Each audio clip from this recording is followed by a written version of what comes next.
Capeuleo, el café que mueve al mundo. Capeuleo, el café que mueve al mundo. Enriquecido con privilegiadas características gastronómicas. Así es Capeuleo.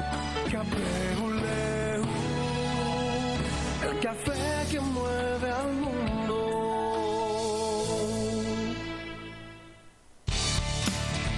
A continuación, a las 8:45.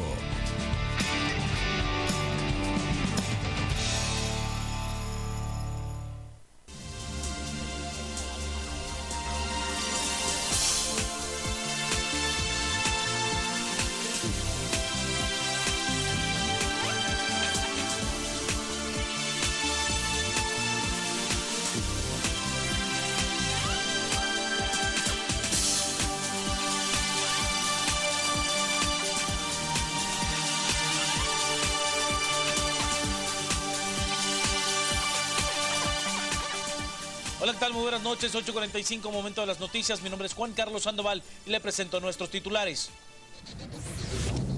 Azúcar de Guatemala presenta los titulares. Ministro de Cultura y Deporte retira a Daniel Aquino como director técnico del Instituto de Antropología e Historia. Según el funcionario, el cambio es normal.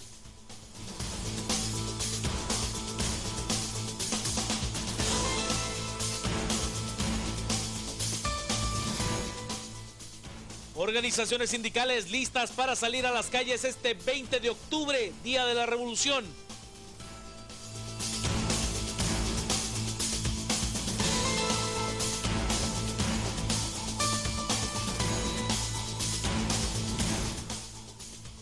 Conmemoran 115 años del natalicio del Premio Nobel de Literatura Miguel Ángel Asturias.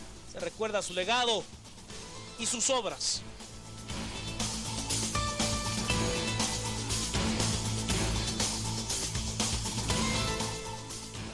Cuatro hombres son trasladados desde Izabal a la ciudad capital. Trasladaban 29 paquetes con $820,000 en efectivos ocultos en un doble fondo.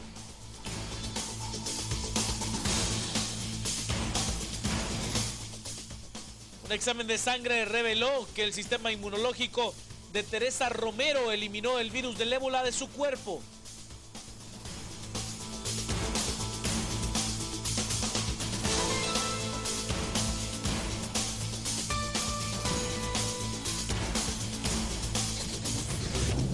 Azúcar de Guatemala presentó los titulares.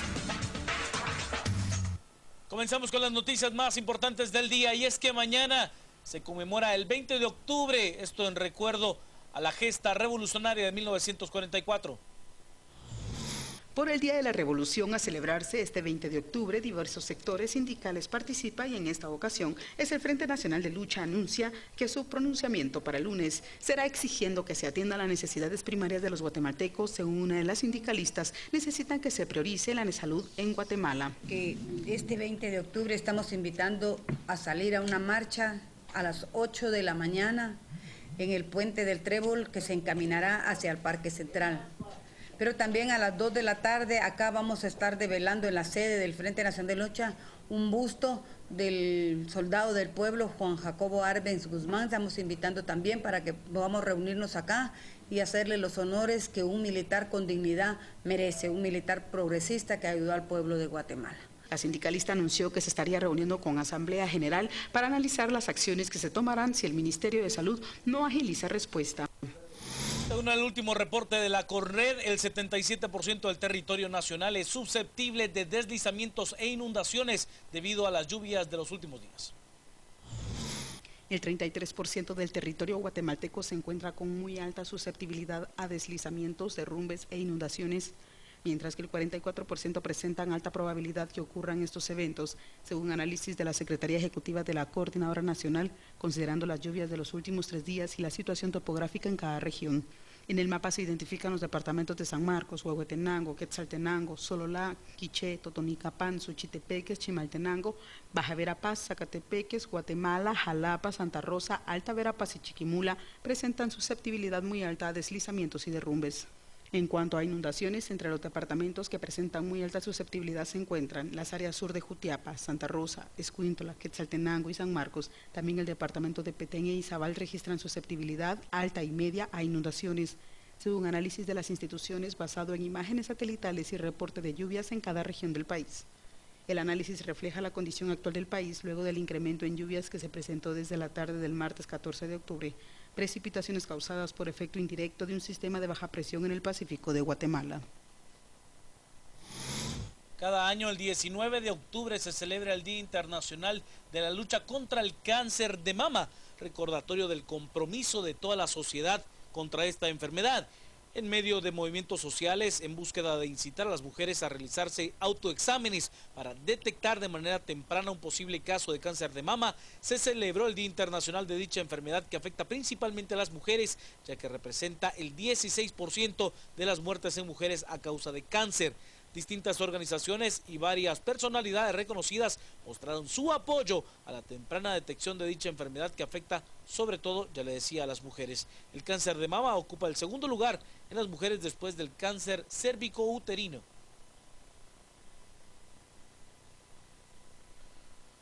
He de contarle que el ministro de Cultura y Deportes, Dwight Pesarosi, anunció algunos cambios dentro de las dependencias de ese ministerio.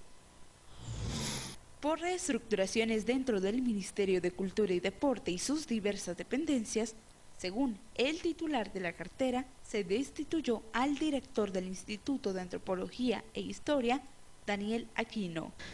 Pues estamos haciendo algunos cambios que en nuestro pensamiento, en nuestra filosofía, creemos que pueden ser mejor para la operatividad del ministerio. Y son cambios normales que creo que deben de estar entre los parámetros normales. Entendemos que hay gente que ha trabajado durante muchos años y respetamos las trayectorias y respetamos absolutamente todo, pero también creemos que hay cositas que se pueden mejorar y bajo esa premisa estamos tomando decisiones, porque lo que pretendemos es agilizar los temas administrativos en el ministerio y bajo esa premisa estamos actuando. Además, el ministro aseguró que la próxima semana se estaría ya colocando a la persona que sustituirá a Daniel Aquino. No necesariamente. Mire, el tema del patrimonio cultural es muy amplio. Ahí hay una serie de situaciones que hay que manejar y pues no es un tema específico, o sea, es un tema bastante más general. No es nada personal, por supuesto, y nosotros pues ya nos manifestaremos el momento ya de nosotros de tener a la persona que lo va a relevar, que está próximo. El IDAE fue ajeno ante el cambio sufrido por el Cristo yacente, restauración que provocó disgustos entre fieles y un proceso penal. No descartó que sigan haciendo cambios dentro del Ministerio de Cultura y Deporte, ya que según él analizan cada perfil de los trabajadores. Pausa, al regresar más noticias, quédese con nosotros a las 8:45.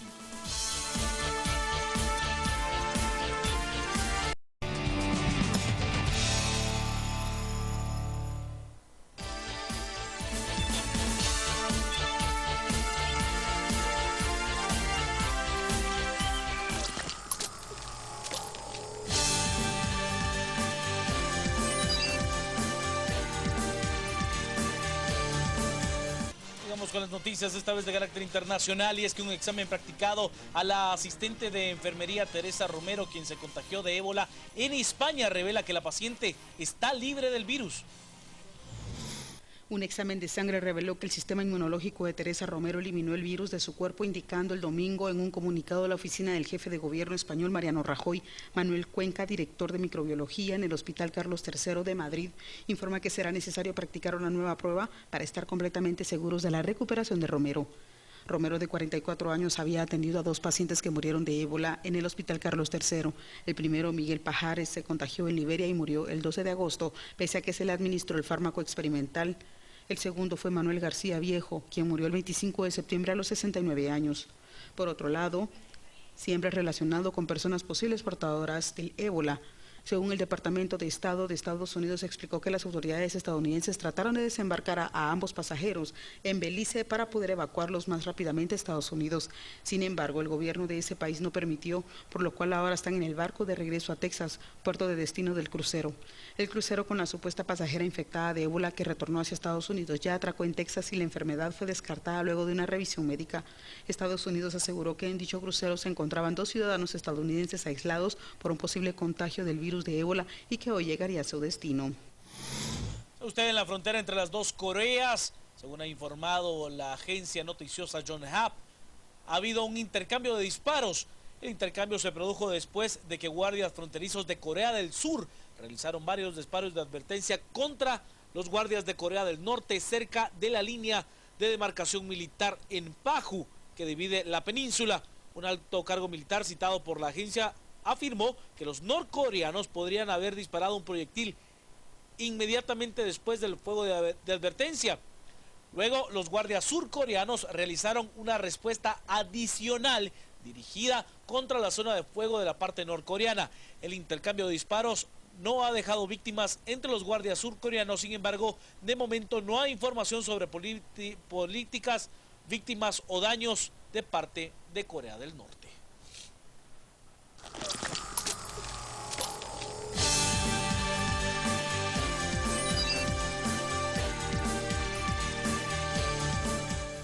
Sigamos con las noticias, esta vez de carácter nacional. He de contarle que un vehículo que era transportado por una grúa fue detenido por la Policía Nacional Civil. En su interior se decomisaron cientos de miles de dólares.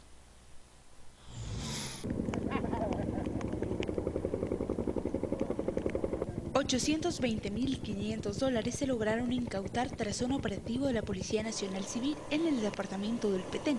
Estos los movilizaban 4 personas, 2 en una grúa con doble fondo y donde se movilizaba el dinero, y los otros 2 en un carro que iba custodiando a los portadores. La primera versión es que el dinero iba a ser trasladado hacia México. Un decomiso de $820.500 en efectivo, los cuales iban ocultos o en un doble fondo de un vehículo que iba a bordo de una grúa en el kilómetro 277, aldea Río Dulce, Livingston, Izabal. Los capturados son Gerson Molina, de 26 años, Selvin Orellana, de 22, Luis Jordán y Carlos Simón, ambos de 29. Según el reporte de la policía, es que en lo que va de 2014 se han contabilizado $10.2 millones incautados. Se incautaron $950.000 en efectivo. En el año 2013, $3.5 millones y lo que llevamos del 2014 llevamos $10.2 millones incautados. 2.233 personas han sido capturadas por lavado de dinero y narcotráfico en el 2014, así como 3.400 kilos de cocaína y 1.234 kilos de metanfetaminas.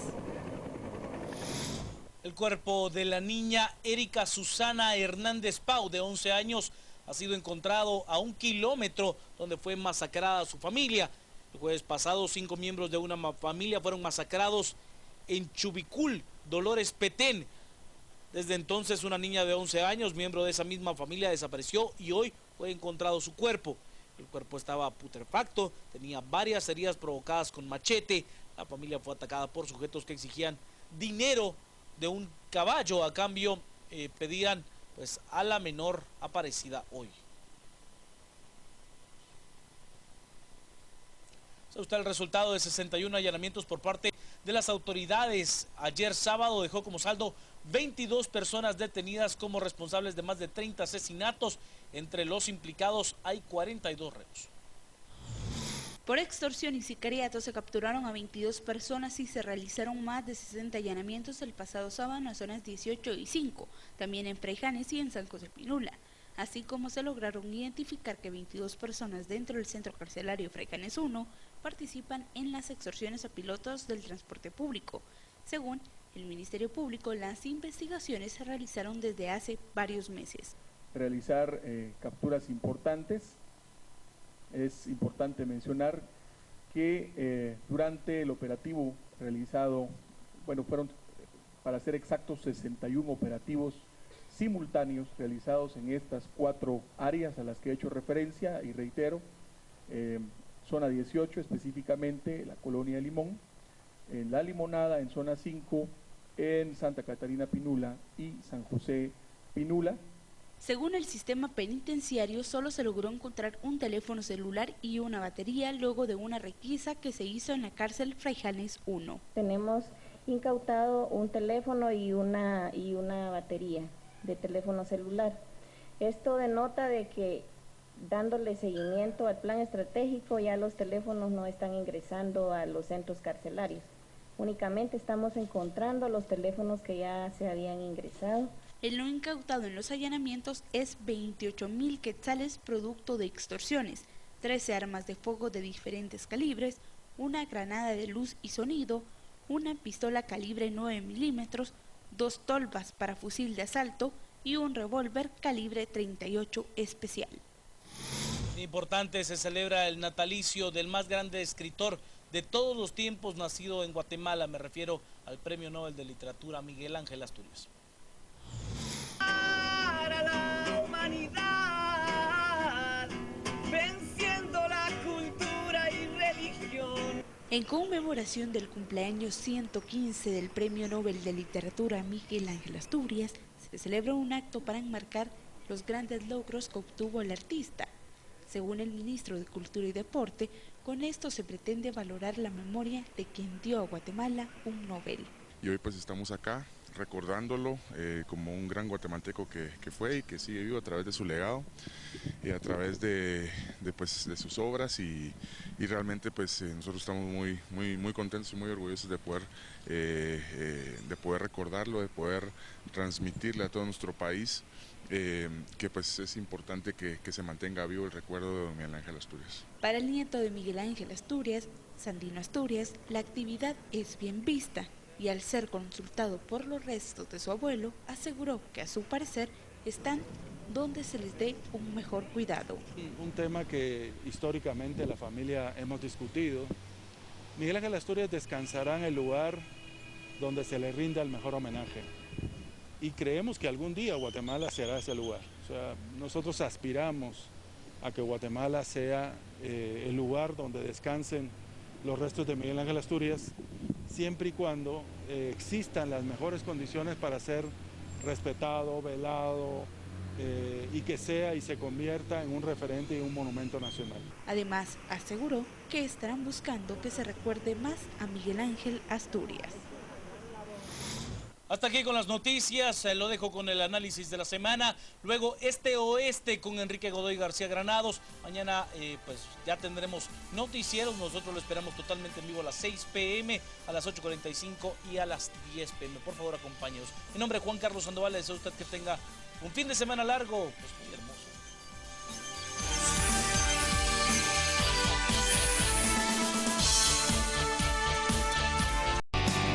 Estamos presentando a las 8:45.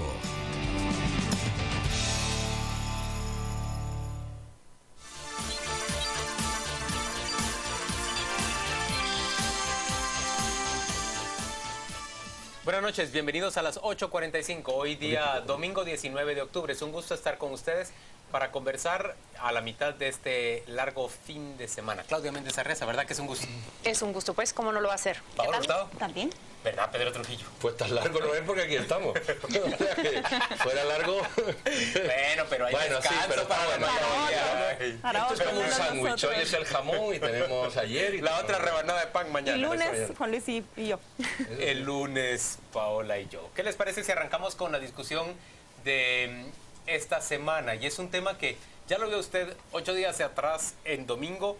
Nos entretuvo a Pedro Trujillo y a mí, pero también a Paola y a Claudia, discutiendo intensamente en torno al diputado Gudy Rivera, quien ha sido ya señalado ante juzgado por la CICIG, la Comisión Internacional contra la Impunidad, y también por la Fiscalía Especial del Ministerio Público.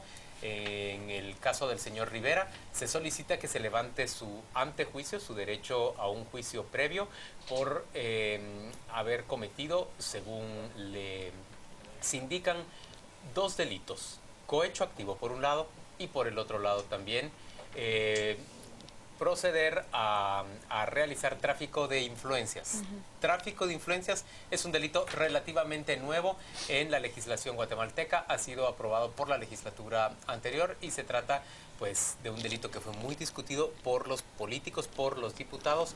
En esta ocasión sería Gudy Rivera el primer político en ejercicio de una representación popular como diputado al Congreso, que es señalado por haber intentado manipular a la magistrada Claudia Escobar. Es ella directamente quien le denuncia por haber intentado manipularla para que resolviera a favor de Roxana Baldetti un amparo que se encontraba en su sala.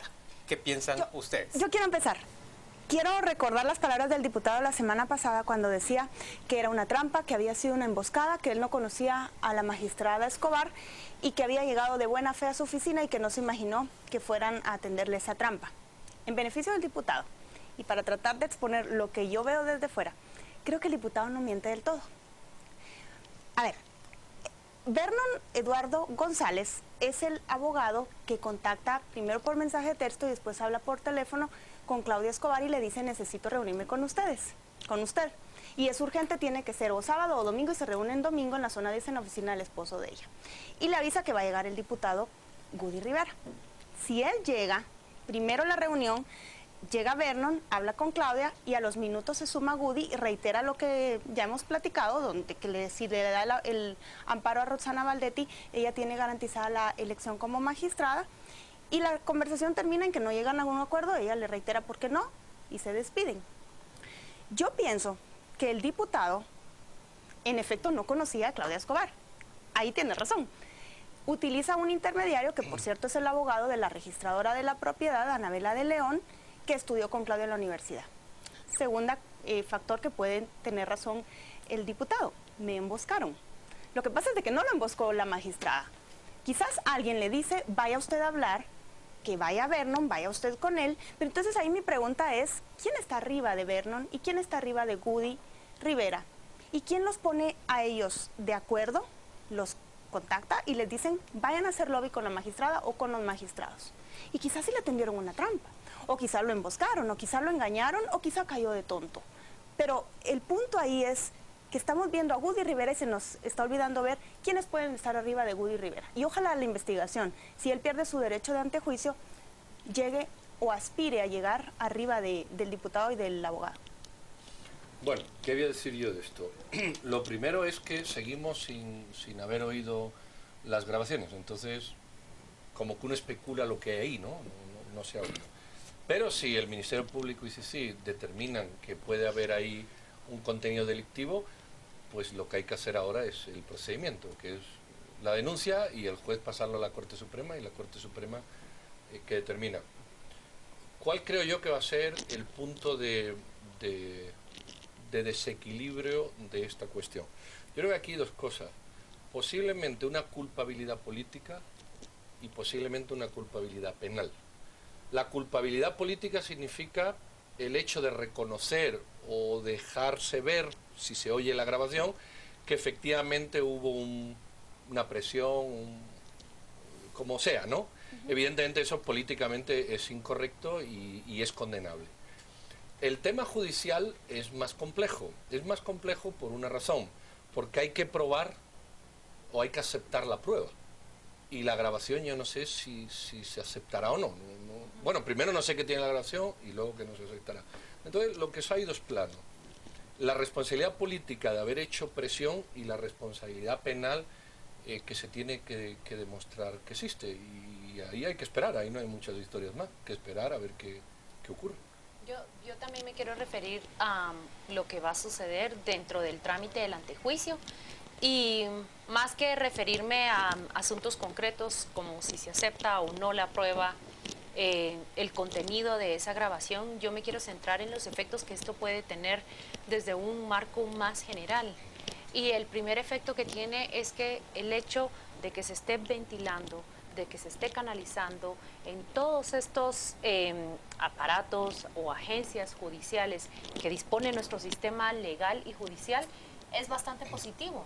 El hecho de que un diputado supuestamente cometió estos delitos deba enfrentar a un juez pesquisidor a aclarar qué sucedió, y la propia Claudia Escobar, con las preguntas que han surgido desde esta mesa y que han surgido desde otros ámbitos, va a empezar a responder lo que deba responder sobre este caso. Entonces, a mí me parece muy positivo que se está interpelando públicamente, porque el antejuicio, aunque tiene sus efectos y sus detalles privados, la población los está conociendo.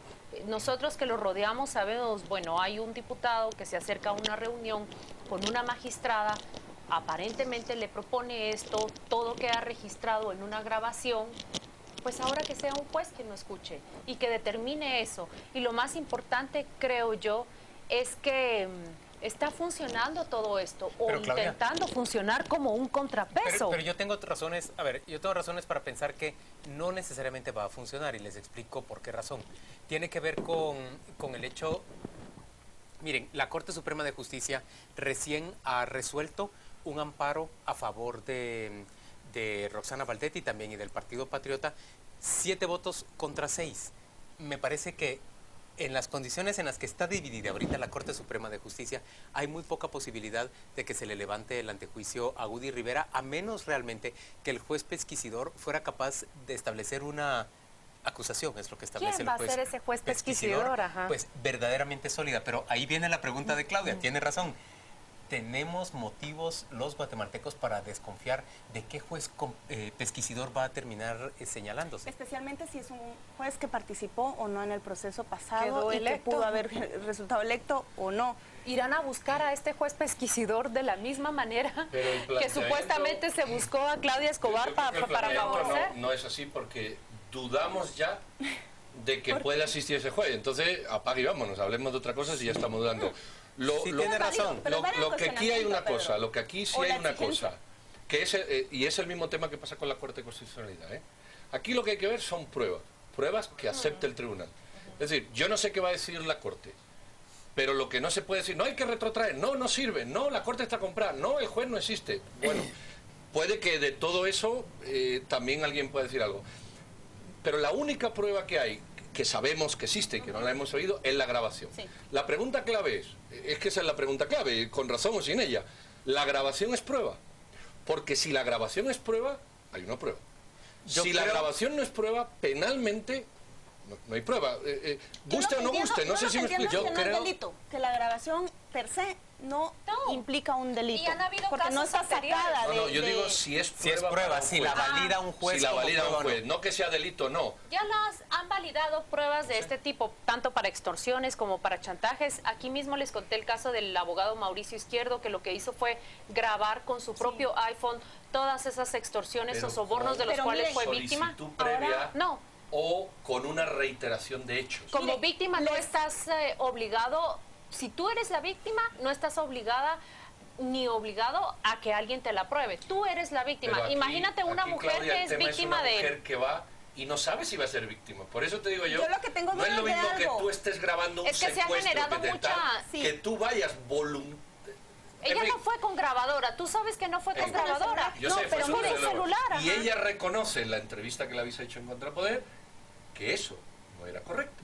Así lo dice en la entrevista que está escrito.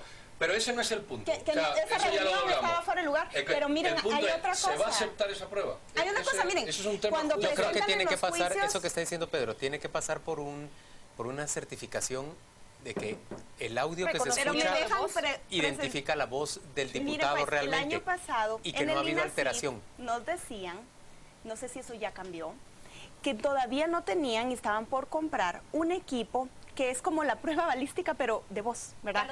Ya lo tienen, porque hace un año no se podía. Sí. El registro de voz es importante. Si eso puede verificarse que es la voz del diputado, porque esta, como es una, no hay una cadena de custodio ni nada, como las escuchas telefónicas oficiales, tienen que demostrar que es la voz del diputado y que no es un montaje.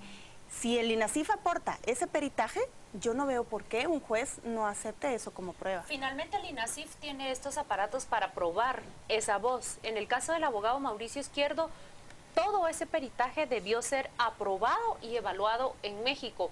Y nunca los jueces, por lo menos serán unos 12, 15 jueces que han validado este caso de Mauricio Izquierdo, nunca disputaron la legitimidad de la prueba porque la víctima lo estaba... Pero tú tienes que ir... La veracidad sí, por eso lo comprobaron. Mira, la diferencia es que había una víctima. Aquí no había víctima. Aquí no había víctima. Por eso cada caso es cada caso. ¿Cómo le llamarías a ella? Bueno, ¿Acusadora? no, yo creo que fue en mutuo acuerdo... Sí es víctima. No, vas a ver. No, porque tú vas a la reunión libremente. Tú no vas como víctima. Ella lo citó. Ella lo citó, a ella no la citaron, recuerda eso. Bueno, que fuera como fuera, tú vas libremente. Una víctima es cuando hay una coacción externa o un dominio de uno a otro, pero en este caso ella fue porque quiso y él también. Lo arreglaron como fueran, pero es voluntario. Entonces, eso es una conversación, y permítese la expresión, privada, que luego tú utilizas. Entonces, no es un término igual que si te llaman para... Mire, lo vamos a matar y tenemos a su hijo y tú grabas eso. Creo que es distinto, pero es un término jurídico. Yo no sé qué van a hacer los Fíjate que ella jueces. le preguntó Yo no tengo a ni idea. su colega Patricia Gámez, cuando iba a presentar la denuncia. Bueno, ella es una juez de instancia penal, entonces le pregunta si el uso de esa grabación era válido. Y la jueza le dice sí. Bueno. Entonces ahí ya hay un criterio de alguien que lo obtuve a través de un tercero, pero ya un juez de alto riesgo, de alto impacto está diciendo que sí es válido grabar una conversación privada. Más valioso que todo eso, creo yo, es el punto de que... Es el ejercicio democrático de que un diputado tiene que responder ante un juez sobre esta acusación. Y pero si además, se llega a digamos probar... la verdad, Woody Rivera no ha sido el primero. Si este país está plagado, tiene una historia larguísima de gente que ostenta poder en el Ejecutivo, que intenta ejercer ese poder también sobre el Judicial y sobre el Legislativo. Pero Juan Luis, qué maravilla que se pueda mandar el mensaje a la autoridad de que usted no puede hacer esto. Pero y que no es superior a la ley. Ejecutiva, legislativa y judicial. Así es. Qué bueno que se le pueda decir a los jueces, ustedes no deben de ir a reunirse con ningún diputado. Señores, pero ustedes de veras creen que fue iniciativa única y exclusiva del diputado. Que nació de él ir a buscar a la magistrada para hacer lobby. No sé, pero ¿Quién va a hablar en nombre de un congreso y como secretario de un partido oficialista sin tener el visto bueno de alguien por Paula, lo menos pero de tú estás iguales? sugiriendo que es la vicepresidenta quien lo envía. Yo quiero entender cómo este diputado se abroga esa no sé, yo lo puedo entender de dos maneras. O recibió la instrucción de parte de su secretaria general o quiso quedar bien en esa costumbre guatemalteca. Ahora, veo muy difícil en términos, pero veo muy difícil en términos procesales subir luego a procesar a la vicepresidenta. Pero la investigación debería poder aspirar a entender. Mira, yo creo que esa investigación no va a llegar a ningún sitio. Impulsa al diputado a llegar a la final. Pero te voy a decir lo que sí va a llegar. Yo soy optimista. Va a llegar. Pero yo creo que va a llegar más a consecuencias políticas que jurídicas. Pero eso tampoco es importante lo que yo crea. Lo que yo sí me quedo es con el argumento que habéis dicho. Qué bueno que se pueda discutir y señalar eso. Sí. Pero ojo, ¿Y cuáles son los a todos, efectos que debe porque los tener? políticos presionan, pero los jueces se dejan querer y van a las reuniones de los políticos. Es muy positivo esto. Es muy positivo. Los grupos de presión presionan, pero ONGs y personajes que solo se representan a ellos, diciendo que representan a más, también se reúnen con jueces. Por eso es que es positivo. Esa es la discusión, porque una discusión hasta donde amplia. yo recuerdo es la primera vez que se lleva, digamos, a un juicio, a un debate y a una investigación este tipo de hechos. No ha llegado. Bueno, ya en discusión ya está bien. Ya está en discusión, que se lleve, que lo abra la corte, que se lo lleve a un pesquisidor. Es la primera vez que se lleva y yo creo que desde ya es positivo. Vamos a la pausa comercial, volvemos dentro de muy poco para seguir discutiendo sobre los hechos más relevantes de la semana aquí en domingo a las 8:45.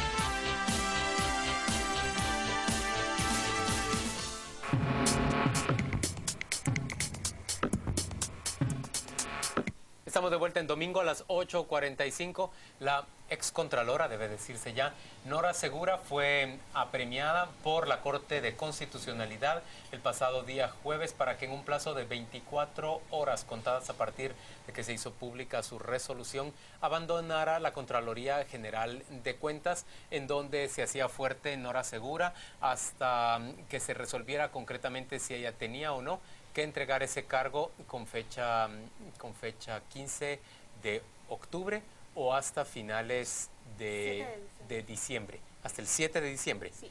En términos generales, la Contralora ha debido abandonar el cargo y entregárselo a uno de los subcontralores.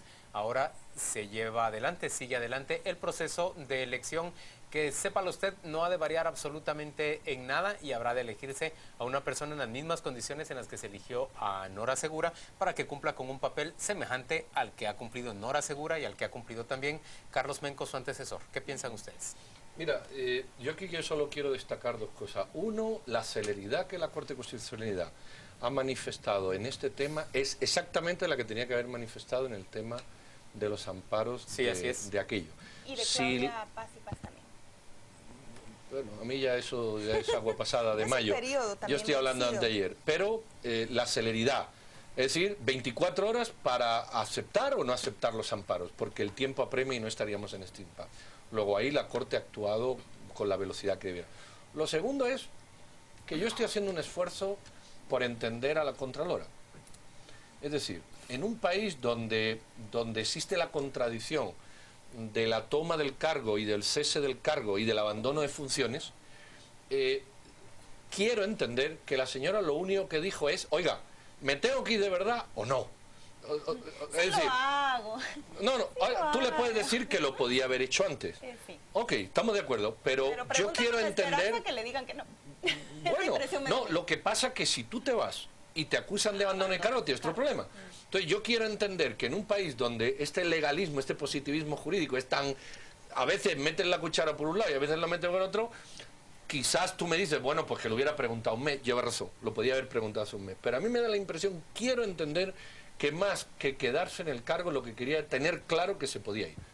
O cerrar el círculo de me voy, me aseguran que no me quedo, pero nadie me asegura que me la van a clavar una vez que me vaya por abandono de función. Yo estoy de acuerdo Así con lo quiero entender yo, tan sencillo. Yo estoy de acuerdo con Pedro, que es muy probable que ella, más allá del ánimo de querer permanecer en el cargo, en realidad haya estado insegura sobre qué era lo que le tocaba cumplir. Ahora, exculpándola o exonerándola de eso último, yo realmente creo que el papel que ella cumplió en la Contraloría General de Cuentas es tan opaco, tan oscuro y tan ineficaz como el que han cumplido todos sus antecesores o quizá un poco más. Y me parece que en términos generales a ella, como a Carlos Mencos, como a sus antecesores, como al señor Joaquín Flores, España, también habría que recriminarles por qué razón han ostentado ese cargo, han ocupado ese cargo sin promover las reformas que son esenciales para que la Contraloría sea eficaz en Guatemala, señores. Pero más que eficaz, también que tengan, ahora que hablamos de independencia judicial, independencia fiscalizadora, llegan con muchos compromisos, llegan con muchos acuerdos. Y no solo externos, también internos. Se debe mucho a los trabajadores y mantenerles sus prebendas.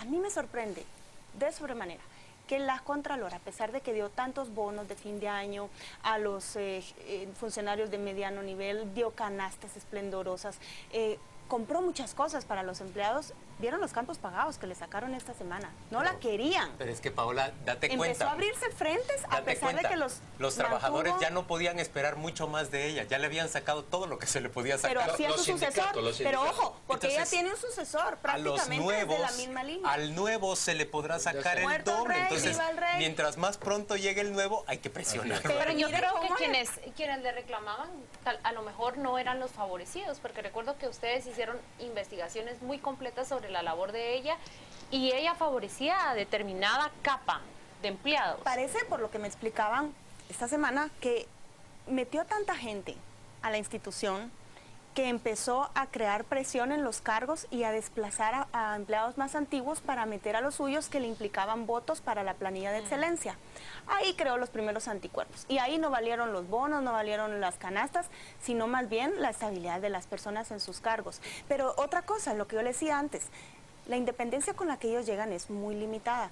Y por eso es que vemos una fiscalización a veces muy severa en municipalidades o en instituciones de bajo rango, pero no la vemos fiscalizando a la Secretaría de la Transparencia, por ejemplo, de la señora Valdetti. Nunca la vimos irse a meter a la comisión es verdad ahora, de la transparencia, para ver cuánta gente, con cuánta gente opera y realmente cuál es el trabajo de la República. La propia portuaria, señores. Yo puedo hacer un chiste que explique vuestra duda. Pero ¿sabéis por qué pasa eso? Porque hay bonos seguros, barrios seguros, bolsas seguras y Nora segura. Todo esto está del mismo ámbito y del mismo color. Yo que llegué a creer que por eso ella estaba segura.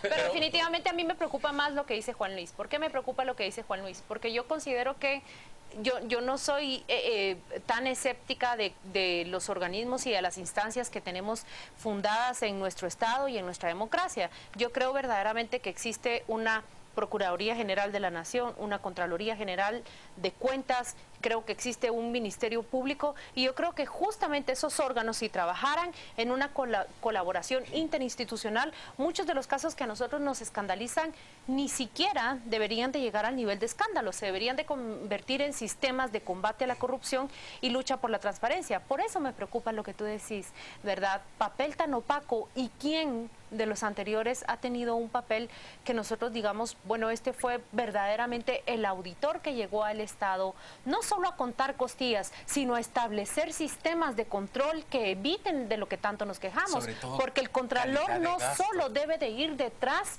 de cómo se gastó, el Contralor debe de ir detrás de sistemas y de articular esos procesos de control que nos eviten tener este botín que tenemos. Pero esto que Paola dice, ella regalos espléndidos a esa capa media, ese Congreso que descubrimos, por ejemplo, que invierte 82 millones en una casa de bolsa, esa Corte de Constitucionalidad cuyos gastos es hermética para explicar los gastos de los magistrados. Hemos estado durante una semana tratando de entender, por ejemplo, por qué el magistrado Mauro Chacón se encuentra ausente durante un mes y descubrimos que la Corte de Constitucionalidad le paga un curso en Derecho Constitucional, ojo que en año y medio él se va de esa corte, le paga un boleto, ¿y dónde está allí la Corte de Constitucionalidad? Boleto en business class, por cierto. Sí, pero eso es igual que los diputados, la Corte Suprema. De todas maneras, mira, ahora que estamos con estos temas de que hay que reformar los sistemas, si de verdad, así pienso yo, si de verdad estuviéramos todos de acuerdo en que hay que reformar el sistema, de verdad, como sistema objetivo, hay varias maneras que son objetivas. Pongamos un ejemplo. ¿Por qué razón el presidente o los diputados tienen que elegir los magistrados? O la Contralora. Si tú pones un nivel, el que sea, pon el nivel donde quiera, y hay 4, 8, 5, 10, los que sea, que pasan ese nivel, pues todos pueden ser. No, entonces lo haces por sorteo. Es decir, ¿habrá algo más democrático que eso? Bueno, no queremos soluciones ciudadanas, no queremos mejorar la justicia, no, hagamos un movimiento, pero ¿por qué no? De poner el sorteo público. Sí, claro, pero de aquellos que se han seleccionado con la base. Pero solo recordar que para esa... Yo también empiezo a convencerme, no estoy convencida de todo el sistema de sorteo, pero lo empiezo a escuchar cada vez con mejores argumentos y digo, bueno, por lo menos existe una propuesta ante esta pregunta de, entonces, ¿qué hacemos? Que la elección ahora, siempre condiciona. Claro, ahora recuerda que para llegar a esos 10 nombres a la tómbola, digamos, debe existir un proceso de selección. Y lo que no existe acá es, otra vez vamos a ir a lo mismo, la ley del servicio civil. ¿Dónde está esa carrera de servicio civil? Es que, honestamente, si quienes están a cargo de esta selección, de esta nominación, verdaderamente se preocupan, tienen que llevar, tienen que sugerir y tienen que nominar a los mejores. Pero no importa quién los elija. Claro, en el momento que uno los elija, lo va a condicionar. ¿Está condicionado? Entonces, el sorteo es lo fácil de imponer. O sea, el sorteo es tan sencillo, tan racional, tan difícilmente refutable, que el sorteo depura. Pero que no sea con tómbola. Porque yo supe en una feria que estafaban que la chibolita la metían al refrigerador y entonces el que metía la mano con los ojos de sacaba la frita, entonces ya estaba todo arreglado. Miren, Héctor Santizo, el Contralor de Probidad, es quien se ha hecho cargo, el Subcontralor de Probidad es quien se ha hecho cargo de la Contraloría de manera interina. ¿Cuánto tiempo auguran ustedes que va a estar él en el puesto? No puede estar más del 7 de diciembre. O sea, desde aquí hasta el 7 de diciembre porque puede ahí sí permanecer ya se vence ahí. el plazo. Es decir, en que cuando tiene que queman ser... al diablo, vencido el plazo. Bueno, ya está la comisión, ya está casi lista, ¿no? Pero el señor Sergio, no sé, Sergio Pérez, el que se vislumbra como el sucesor de sí. Nora, que es de la misma planilla de ella. Además, aparte dejan sucesores. Además que va a defender exactamente los mismos intereses que defendía doña Nora Segura. Yo creo que en términos generales la Contraloría, no solo el proceso de elección, sino la Contraloría en sí misma requiere una transformación para convertirse de verdad en un control, en un sistema de control real del uso de fondos públicos y de la calidad del gasto público. Pero también porque el gasto de la propia Contraloría, a eso Juan Luis. poco nos dedicamos, y es a revisar que el dinero que llega al Estado realmente se utilice de la mejor forma, que rinda más. Si es tan poquito, tiene que rendir el doble de lo que puede rendir el dinero privado. Vamos a la pausa comercial, volvemos dentro de muy poco.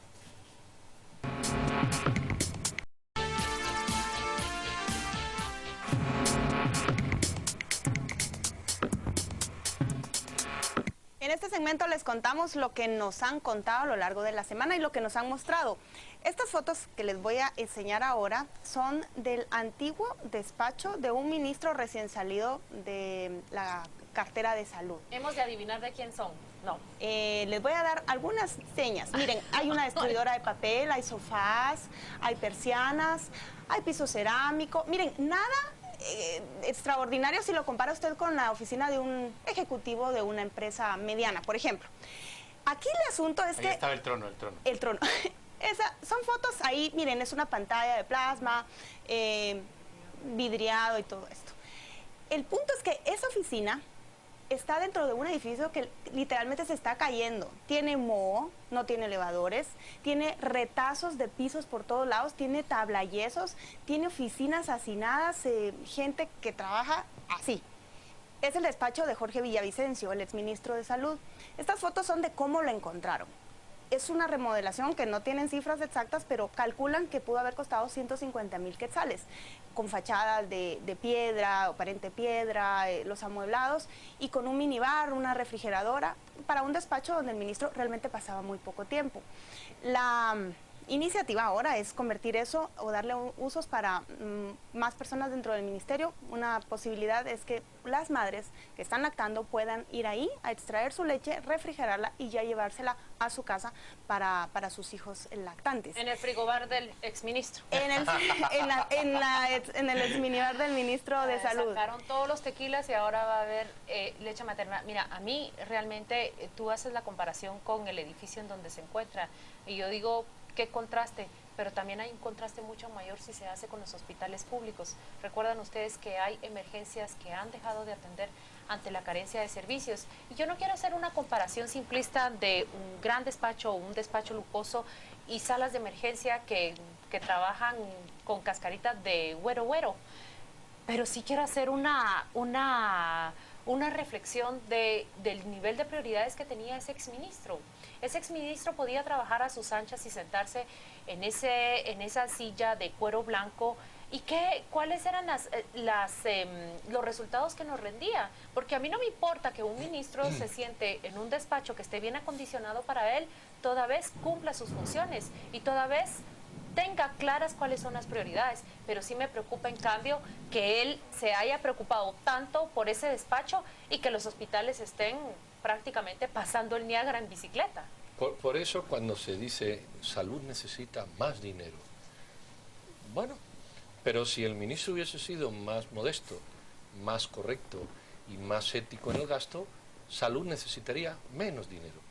Y tú dices, se sienta en el sillón para trabajar, pero visto los resultados, yo creo que en el sillón, si se sentaba, no era para trabajar, se podía tumbar, pero no era para trabajar, visto los resultados.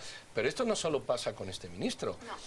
Tú lo primero que hacen los congresistas y los magistrados es hacerse un seguro privado de vida. ¿Por qué no van al IJ? Si tanto lo promueve. Es ponerse carro, es pagarse teléfono. Entonces, no hay dinero público suficiente, pagues la millonada que pague, porque ahora tienen un carro porque solo paga 5% de ISR, pero si pagáramos, o 7, ¿verdad? Si pagáramos 10% tendrían 2 carros y un guardaespaldas. Si pagáramos 15% tendrían 4 carros, una casa de descanso. Esto es pero lo que yo no comparto ese alegato. Yo no comparto ese alegato contra los impuestos y contra la carga tributaria.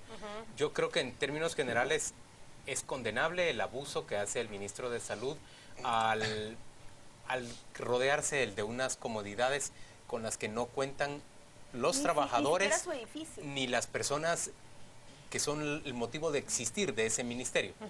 Pero por el otro lado, me parece a mí que es un hecho concreto, Pedro, que Guatemala es el país que menos dinero le otorga en relación al Producto Interno Bruto a su salud pública, y que la salud pública requiere de muchísimo más, por supuesto que sí, que la educación requiere de muchísimo más, claro que sí. Guatemala en términos generales tiene el estado peor financiado, excepto Haití, de todo América Latina, y Guatemala también es el estado, tiene el estado que invierte menos en relación al Producto Interno Bruto en su economía, en términos generales. ¿Es el primero en otra cosa? ¿Se te olvida? ¿En qué otra cosa es el primero que más porcentaje del presupuesto de egresos se va en corrupción? Eso no creo que se haya medido. No, bueno, no creo que se haya medido. Fuentes oficiales han hablado del 25%, no me lo estoy inventando yo. A ver, yo no, 25%. No voy a defender que en Guatemala haya menos corrupción de la que tú estás diciendo, pero es difícil, hablando con seriedad, decir que aquí se roba más que en México o más que en Venezuela. Yo comparto contigo. O más que en Brasil. Le voy a bajar el nivel a su análisis. A ver, yo creo que da vergüenza que el titular de una entidad que tiene tantas carencias y que todos los trabajadores están en lugares tan precarios, se gaste 100,000, 200,000 o 50,000 o 20,000 quetzales como para aislarse, emburbujarse para no tener contacto con lo que todos tienen que enfrentar. Con lo feo. No baja el nivel. Lo que tú estás diciendo, todo lo contrario, revela exactamente el ejemplo, el liderazgo que está llevando él a cabo. No me extraña nada que esta sea la cartera en donde aquella funcionaria del cementerio general, recuerdan ustedes, bailaba frente a los nichos y que tenía la botella de whisky media vacía y le celebraba a un compañero el cumpleaños. No me extraña nada con lo que estás diciendo que venga de allá. Sale, no es ni el 10% de lo que mensualmente los diputados, insisto, gastan en caja chica. Y cuando yo lo digo aquí, Juan Luis siempre se ríe. Eso es lo menos. Bueno, eso todos los meses multiplicado por 10 o por más, se lo gastan los diputados en café, en whisky, y la gente se muere de hambre. Y luego vienen a decirnos, es que el país se muere de hambre, es que el pacto hambrecero. Y los diputados se gastan 5,000 quetzales en una sentada que es imposible, salvo que bebas licor VIP. Bueno, y no se rasgan las vestiduras. O sea, no es el ministro es un buen ejemplo para tirar de la cuerda. El exministro, y vale la pena contar que el actual ministro no quiso ocupar ese despacho, ¿verdad, Paola? Él está en una oficinita que es tal vez la tercera parte de esto, con una mesa de trabajo, su escritorio y con pantallas para monitorear en tiempo real el gasto en salud. Y me dice, yo no necesito eso es demasiado lujo. Qué ejemplar, y lo que quiero decir es que viendo esas fotografías me doy cuenta que teníamos un ministro de salud más preocupado en construirse. Por su salud. Por la suya. No, un ministro de salud más preocupado por construirse un espacio para sí mismo que construir de verdad un ministerio para un país. Vamos ahora a presentar... Seguimos en fuente reservada. Ah, sí, ¿verdad? Tú tienes otra. A ver, yo tengo dos informaciones que contrastan entre sí. Una es una encuesta que proviene del propio Partido Patriota, de la campaña de Alejandro Sinibaldi, hecha por Vox Latina, entiendo yo, y que se ha corrido en la primera semana del mes de octubre, y que habla de un incremento supuesto en las posibilidades de Alejandro Sinibaldi. Coloca ya con voto válido mediante boleta, es decir, que excluye a los que no responden mediante boleta simulada, coloca a Manuel Valdizón casi con un 44% de intención de voto y a Sinibaldi con un 36%, muy lejos, con un 20 y algo, a Sandra Torres. Quedaría entonces, digamos... Se vale fruncir las cejas, ¿verdad? Por eso digo que tengo dos informaciones contrastadas, porque luego he sido informado también de otra encuesta realizada en el sector privado que habla de un 29% a favor de Manuel Valdizón, habla de aproximadamente un 16% a favor de Alejandro Sinibaldi y un 12% de Sandra Torres. Entonces son dos encuestas que he conocido en esta semana. En ninguna aparece Sandra Torres en la segunda posición. No, en ninguna aparece. Entonces son las dos que he conocido esta semana y que simple y sencillamente comparto como parte de la fuente reservada. No es de la misma fuente que hizo las de Brasil. No. Pues no, yo Pedro. iba a decir Pero que exactamente. miren, Yo creo que ustedes son muy injustos con los encuestadores en términos generales. No, Desconfían mira de las ellos. elecciones de Brasil. Pero Pedro, yo me creo más la segunda me suena más con los números que hemos venido manejando. Sí. Pero habrá que verlo, ¿verdad? habrá que verlo. Pues sí, porque Pero respecto a Brasil, señores, no hubo... Alejandro Sinibaldi 36%. Las encuestas estaban correctas en Brasil. Las encuestas midieron la caída de Marina Silva y el incremento de Aécio Neves a tiempo. Lo midieron. Lo que pasa es que las encuestas, los resultados electorales no van a salir idénticos a la última encuesta que pero ustedes los vieron. hay, que hay Del encuestas plato que a la boca, aciertan. dice. La gente cambia de opinión incluso ahí en la... Me toca ahora a mí a presentarles, traigo 2 cifras, vamos a conocerlas, cuánto reflejan sobre nuestra vida diaria en estas cifras de la semana.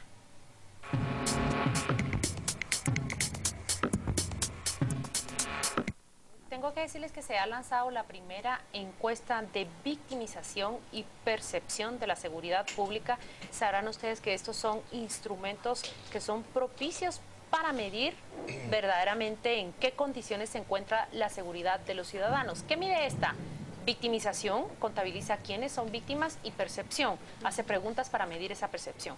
El número que les presento es 18.2%, es decir, 1 de cada 10, 2 de cada 10. Prácticamente puede decirse eso, ni siquiera el 20% de los habitantes en la ciudad de Guatemala han sido víctimas directas de un hecho delictivo. Este 18.2% se basa en más de 3.595 hogares encuestados.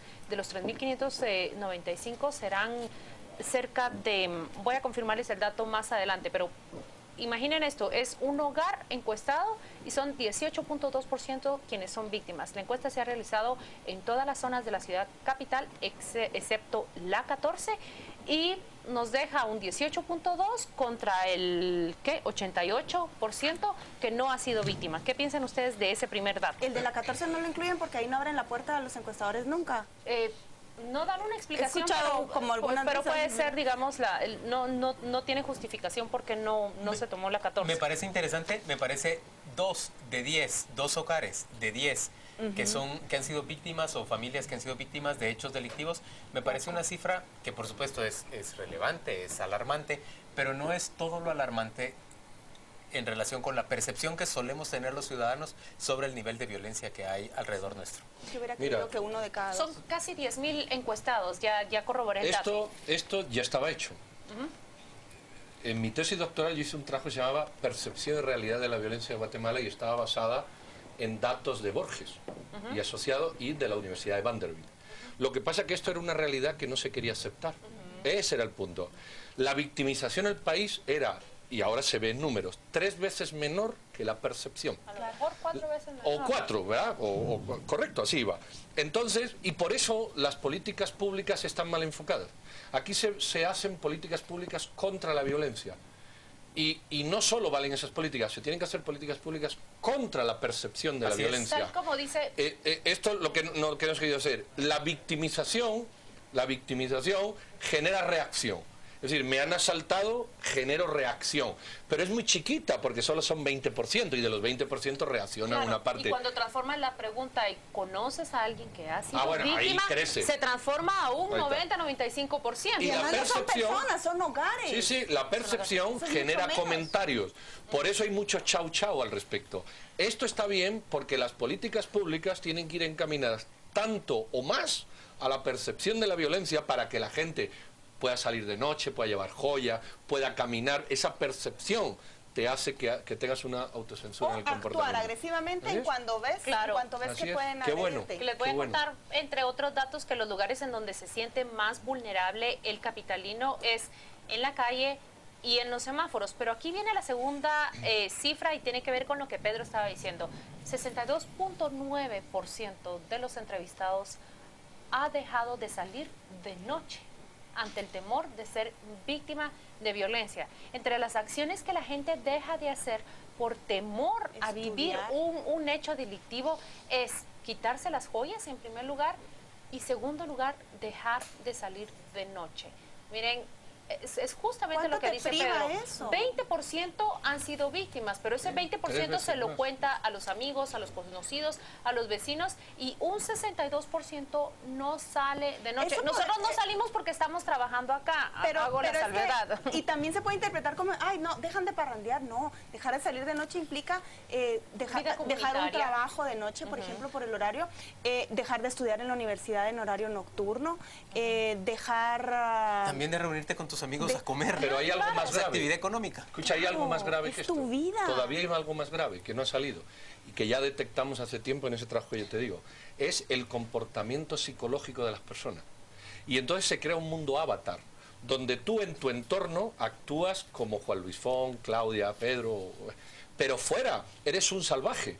Por eso fuera no se respetan los semáforos, porque fuera está la percepción de que ahí te va a caer. Tiene la paranoia de que te van La paranoia. Y estamos creando generaciones de niños paranoicos, que se suben al carro y cuando salen del condominio, el seguro, el no sé qué, la moto. Esa percepción, no hay política pública que la combata. Y incide en comportamiento. Pero sabes que el 55% de estos hogares ha cambiado puertas, ventanas y cerraduras ante ese temor. Yo de verdad que quiero felicitar a los autores de... hay una serie de organizaciones, quisiera poder mencionarlas todas, pero está GAM, Seguridad Urbana, y es un proyecto que ha lanzado la Municipalidad de Guatemala, y creo que es muy oportuno. Preocuparse por la violencia no es solo registrar cifras, no es solo estar hablando de ella, sino dirigir esfuerzos como este, ir a levantar una encuesta de victimización. Es un instrumento para explotar. Es un instrumento que va a explotar muchísimo, porque en otras ciudades del mundo se han utilizado justamente para mejorar esa vida comunitaria que debemos tener si aspiramos de verdad a una ciudad segura. Así que felicidades a todos quienes trabajaron en ella y ojalá que quienes tengan que hacer uso de ella puedan explotarla como se debe hacer. Rápidamente le presentamos la primera plana de la revista Contrapoder de esta semana, y el tema central de la semana se refiere a un perfil, un retrato de Claudia Escobar, la mujer que dio el paso al frente. Pasamos a ver las siguientes páginas de este retrato. Ella encendió la mecha de ese movimiento que se ha despertado en Guatemala, o que ha prendido en Guatemala, en la lucha por una auténtica independencia judicial. Léalo, me parece que tiene mucha información que ofrecerle, como también tiene información interesante que ofrecerle ese extraño traslado de noche a oscuras y con apenas información y sin demasiada seguridad del reo Byron Lima Oliva, quien ahora se encuentra en Matamoros. En ese sitio se encuentra, pero pudo haber llegado a una de las cárceles de Fraijanes, a Fraijanes 2 o 1, Claudia, Fraijanes 1. Fraijanes 1. Pudo haber llegado a Fraijanes 1, en donde se encontraría realmente en riesgo por la presencia de una gran cantidad de pandilleros en el sitio. Pudo haber llegado también a donde es que se encuentran, donde se encuentran Mariscal Zavala, donde se encuentran los narcotraficantes. Está en Matamoros, donde están los narcotraficantes, de hecho. O pudo haber regresado a Pavoncito. O pudo haber regresado a Pavoncito, así es. Pues mucha información que ofrecerle a usted en la revista Contrapoder de esta semana, y vamos ya rápidamente a dejarle en compañía de nuestra viñeta de la semana. Desearle que su descanso siga siendo muy placentero, que celebre usted con mucho ánimo revolucionario el 20 de octubre, que se prepare para el fiambre, y por supuesto que a partir del día martes pues tenga mucha fuerza para iniciar una semana. Y que nos vea mañana lunes. Véanos mañana lunes, por favor. En vivo. Paola y yo estamos a las 8:45.